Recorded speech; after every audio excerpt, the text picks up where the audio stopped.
بھی تراویح کے دوران یہ والی آیت آتی ہے نا، مجھے عطا اللہ بندیالوی صاحب یاد آتے ہیں. ایک بڑے خطیب ہیں سرگودا میں، بڑے لہک لہک کے بیان کرتے ہیں. کسی نے سنا ہے؟ میرا خیال ہے یہاں کوئی بیٹھا ہوا ان کو جاننے والا. تو جب بھی یہ والی آیت آتی ہے نا، وَلَا يُنَبِّئُكَ مِثْلُ خبیر، تو وہی میری کیفیات بن جاتی ہیں جو ان کا درس سنتے ہوئے کیفیات. وہ کیا ہے؟ ان تدعو، ہاں، یولج اللیل فی النہار ویولج النہار فی اللیل. اللہ نے اپنی حمد و ثنا کی ہے. اللہ وہ ذات ہے جو رات کو دن میں اور دن کو رات میں داخل کرتا ہے. وسخر الشمس والقمر، اور اس نے سورج اور چاند کو تمہارے کام میں لگا دیا.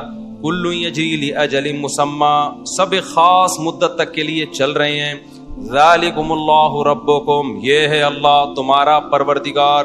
لہو ملک، یہ اللہ مشرکین سے کہہ رہے ہیں کہ تمہارے معبود کچھ بھی نہیں کرتے، اور جو کرنے والی ذات ہے وہ یہ سب کچھ کر رہی ہے. لہ الملک، اسی کے لیے بادشاہی ہے. والذین تدعون من دونہ ما یملکون من قطمیر، اس کے بھی مالک نہیں ہے، اتنی بقدر کسی چیز کے بھی مالک نہیں ہے جن کو تم اللہ کے سوا پکارتے ہو. ان تدعوہم لا یسمعوا دعاءکم، اگر تم ان کو پکارو گے. دیکھو یہ ابھی ہمیں یہ آیت میں مزہ نہیں آ رہا، لیکن نبی صلی اللہ علیہ وسلم جن بت پرستوں کے سامنے سنا رہے ہیں، جو صبح و شام پتھر کے بنے ہوئے بتوں کے سامنے جھکتے تھے، ان کی حالت کیا ہوتی ہوگی یہ آیتیں سن کے. ان تدعوہم لا یسمعوا دعاءکم، اگر تم ان کو پکارو گے یہ تمہاری پکار نہیں سنیں گے. کل کسی نے مجھے بتایا کہ ایک عیسائی، ایک ہندو خاتون، وہ جو مندر میں عبادت کرتی تھی نا، تو بیزار ہو گئی بت پرستی سے کہ ہم کیوں ان بتوں کے سامنے جھک رہے ہیں. اس کا کو خیال ہوا کہ اپنا مذہب تبدیل کرتی ہوں، تو اس نے عیسائیت قبول کر لی. یہ اس کا بیان میں آپ کو بتا رہا ہوں. جب عیسائیت قبول کی ہے نا، تو جب چرچ میں گئی تو وہاں بھی اس کو تصویریں نظر آئی، حضرت مریم کی، حضرت عیسیٰ کی. تو اس نے کہا بھائی جو چیز میں وہاں چھوڑ کر آئی ہوں یہاں بھی کیا مل رہا ہے؟ وہی مل رہی ہے. پھر وہ گئی مسجد، پھر اس کو پتا چلا بھائی مسجد میں تصویریں نہیں ہیں. میں جب ویٹیکن سٹی گیا نا، عیسائیوں کے وہ جو مرکز ہے، وہاں جو سب سے وحشت ناک چیز تھی نا، جس کی وجہ سے فضا میں ایک ظلمت پیدا ہو رہی تھی، وہ وہاں کے مجسمے تھے. یہ مجسمہ سازی ایک ایسی چیز ہے جس سے حقیقت یہ ہے کہ جہاں یہ مجسمے ہوں گے نا، وہاں ایک وحشت کا ماحول ہوتا ہے، وہاں نورانیت نہیں ہوتی. تو یہ اسلام نے جو تصویر سازی سے منع کیا ہے نا، یہ بھی اسلام کا ہم پر بہت بڑا احسان ہے. اس کی وجہ سے ہمارے گھروں میں بھی ایک نور ہے، برکت ہے. آپ جائیں نا کسی غیر مسلم کے گھروں میں بت رکھے ہوئے ہوں گے، دیواروں پہ تصویریں بنی، اسی ایک عجیب سی وحشت ہوتی ہے. یہ گھر میں روحانیت اور نورانیت نہیں ہوتی اس سے. تو اللہ تعالیٰ فرماتے ہیں وَيَوْمَ الْقِيَامَةِ لَا يَسْمَعُوا دُعَاءَكُمْ، اگر تم ان کو پکارو گے یہ تمہاری دعا نہیں سنیں گے. وَلَوْ سَمِعُوا مَا اسْتَجَابُوا لَكُمْ، اور اگر یہ سن بھی لیں تو تمہاری پکار کا جواب نہیں دیں گے. وَيَوْمَ الْقِيَامَةِ يَكْفُرُونَ بِشِرْكِكُمْ، اور قیامت کے دن تمہارے شرک کا انکار بھی کریں گے. اب عطا اللہ بندیالوی صاحب کو جو جوش آتا تھا نا وہ اس آیت پر وَلَا يُنَبِّئُكَ مِثْلُ خَبِيرٍ، ویسے پڑھتے تھے اس میں کہ تجھے باخبر سے اچھی کوئی خبر نہیں دے سکتا. تو آج وہ جو ان کی باڈی لینگویج بنتی تھی نا، وہ بڑی جوشیلی، کہ اللہ تعالیٰ سمجھا کے نا آخر میں کہتے ہیں بھائی جو خبیر ذات ہے نا خدا، اس جیسی خبریں تجھے کوئی نہیں دے گا. تو ہندوؤں سے پوچھے گا وہ رپورٹ چینج کر دیں گے، وہ اپنے بتوں کے بارے میں وہ رپورٹ نہیں دیں گے جو کون دے رہا ہے؟ اللہ دے رہا ہے. تو کسی اور سے جا کے پوچھے گا، وہ بھی تھوڑا تذبذب کا شکار، کلچر کی خیال کرے گا. بھائی اتنی لوگ بتوں کی عبادت کرتے ہیں، ایکچولی کوئی بات نہیں، کلچر ہوتا ہے. کوئی مسجد میں چلا جاتا ہے تو ایکچولی کوئی کہاں چلا جاتا ہے؟ کوئی مندر میں چلا جاتا ہے، کوئی بتوں کے سامنے جھکتا ہے، کوئی قبروں سے مانگتا ہے، کوئی فلاں سے. ہر ایک کا اپنا کلچر ہوتا ہے. آہستہ آہستہ آ جائے گا. جیسے ہندو لوگ کیا کہتے ہیں، بھی بچوں کو عبادت تو سکھاؤ نا، بڑے ہوں گے تو خود ہی سمجھ میں آ جائیں گے سچی مچی کا بھگوان کون سا اور جھوٹی موٹی کا بھگوان کون سا. لیکن اللہ کیا کہتے ہیں، وَلَا يُنَبِّئُكَ مِثْلُ خَبِيرٍ، کہ تجھے باخبر سے بہتر کوئی خبر نہیں دے گا. وہ بتا رہا ہے کہ یہ ایسے لچڑ ہیں کہ تم ان کو پکارو گے سنیں گے نہیں کہ بول کیا رہا ہے. تو دیکھو نا صدیوں تک ایک جگہ رکھا ہوا ہے، فٹ ہے. جب یہ طالبان نے بامیان کے بت گرائے نا، پوری دنیا میں احتجاج ہوا تھا کہ یہ بتوں کو کیوں گرایا جا رہا ہے. تو ہمارے حضرت مفتی رشید احمد صاحب نے بیان کیا کہ بتوں کو جا کے بولو نا اپنے آپ کو بچاؤ. تم دنیا میں طالبان کو کیوں بول رہے ہو کہ نہ گرائیں؟ ڈائریکٹ بتوں کے جا کے سمجھاؤ یار تم بہت ہو گیا یار، 4000 سال سے تم مسٹنڈے بنے ہوئے کھڑے ہوئے ہو یہاں پہ، تم پر اب بم مارے جائیں گے تو کچھ ہلو جلو احتجاج کرو.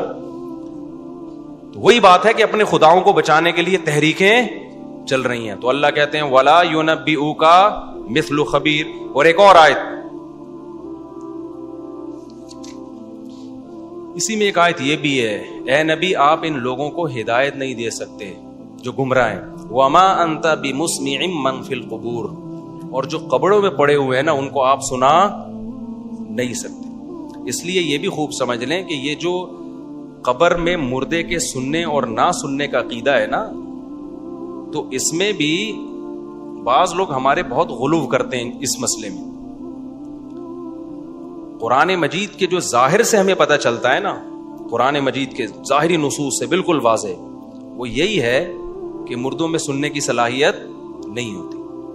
اب اس مسئلے کو نا ہمارے ہاں بعض لوگوں نے کوئی حق اور باطل کا معیار بنایا ہوا ہے. تو آپ کی کوئی بھی رائے ہو بھائی آپ رکھیں اس رائے, لیکن کسی پر دوسرے کی رائے مسلط تو نہ کی جائے نا. قرآن کیا کہہ رہے ہیں, وما انت بمسمع من فی القبور, اے نبی جو قبروں میں ہیں آپ ان کو سنا نہیں سکتے. اسی طرح انک لا تسمع الموتى, آپ مردوں کو نہیں سنا سکتے.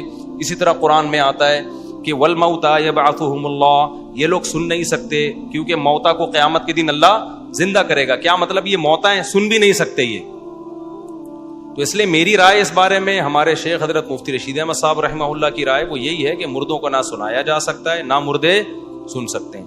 ہاں کچھ جزوی واقعات ہیں مردوں کے سننے کے, تو جہاں حدیث سے سننا ثابت ہوگا ہم کہیں گے ٹھیک ہے وہاں سننا ثابت ہے, صرف اس حد تک, اس سے آگے اس میں تعدی ہماری نظر میں ٹھیک نہیں ہے. پھر بھی کوئی سماع موتا کا قائل ہے تو وہ خود دلائل جانے, اس میں پھڈا کرنے کی بالکل بھی ضرورت نہیں ہے. باقی وہ ایک لطیفہ سنا کے اپنے بیان کو ختم کرتا ہوں, وہ ہے بڑا زبردست.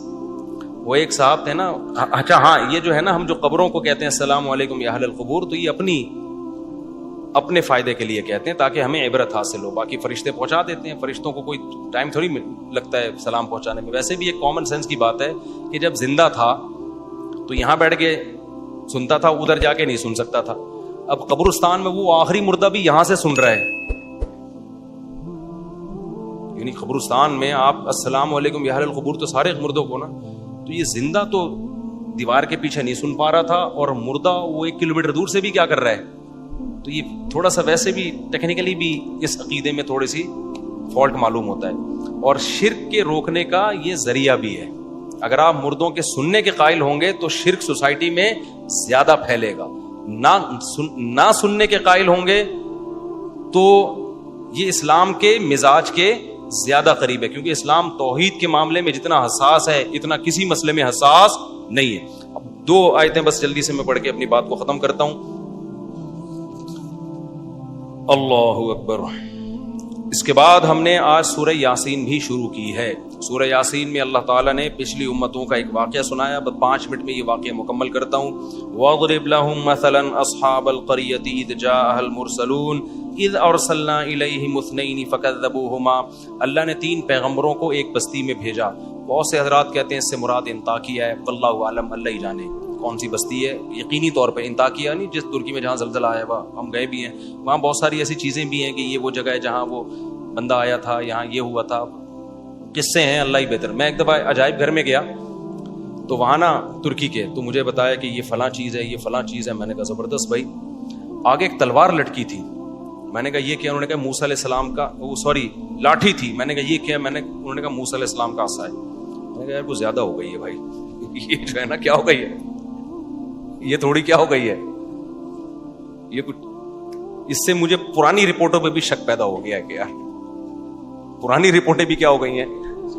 ہمارا جو یہ عجائب گھر ہے نا ادھر کا لاہور کا, اس میں بھی پتہ نہیں منہ مبارک کے نام پہ کیا کیا رکھا ہوا ہے, کوئی مستند نہیں ہے. ترکی کی تو بہت ساری چیزیں پھر بھی مستند اس لیے کہ خلافت عثمانیہ تھی, حکومتی سطح پہ کچھ چیزوں کو محفوظ کیا گیا. لیکن ہر جگہ ادھر منہ مبارک, ہر 12 ربیع الاول کو منہ مبارک کی زیارت ہو رہی ہے. بھائی کہاں سے تم کیوں پیغمبر کی طرف جھوٹ باندھتے ہو یار؟ کسی کے بال لے کے نسبت کر دینا نبی کے بال ہیں, اور اس کے جناب پھر وہ زیارتیں کروانا, تو یہ کہاں سے جائز ہو گیا؟ ان چیزوں کا بائیکاٹ کیا کریں. اور کمال کی بات یہ, افسوس, کمال تو نہیں, افسوس یہ کہ چیزیں عربوں میں بھی آ رہی ہیں.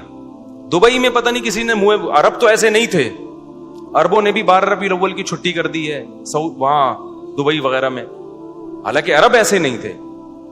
تو عربوں میں بھی یہ بدعتیں آہستہ آہستہ آنا شروع ہو گئی ہیں. تو کہیں بھی کوئی منہ مبارک کے نام پہ الو بنا رہا ہو, خدا کے غضب اور قہر سے اس کو ڈراؤ. کہ جیسے نبی پہ جھوٹ باندھنا, حدیث میں آتا ہے جس نے مجھ پہ جھوٹ باندھا وہ اپنا ٹھکانہ جہنم میں بنا لے. تو جھوٹ صرف قول کا نہیں ہوتا, کوئی چیز جو نبی کی نہیں ہے نبی کی طرف منسوب کر دینا یہ بھی کیا ہے, جھوٹ ہے. تو ایسے منہ مبارک کے نام پہ جو لوگ الو بنا رہے ہوتے ہیں, ان لوگوں کو سوسائٹی میں پروموٹ نہ کیا کریں, ان کے خلاف احتجاج کیا کریں.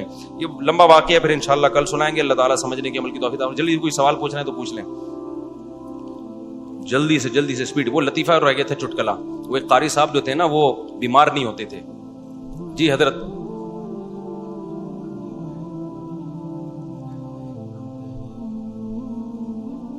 ہاں بہت اہم بات, میں انشاءاللہ انتظامیہ سے بات کرتا ہوں. صحیح کہا آپ نے بھائی. دیکھو وہ ایک قاری صاحب تھے نا, یہ قبرستان میں جب بھی میں مردوں کے سلام کی بات کرتا ہوں نا, السلام علیکم اہل القبور, مجھے وہ چٹکلا یاد آتا ہے. میں کراچی ایئرپورٹ پہ تھا تو وہ سیکیورٹی کا جو حضرت سب سے بڑا آفیسر ہے مجھ سے ملنے کے لیے آیا اور کہنے لگا میری ڈپریشن ختم ہو گئی آپ کا ایک لطیفہ سن کے.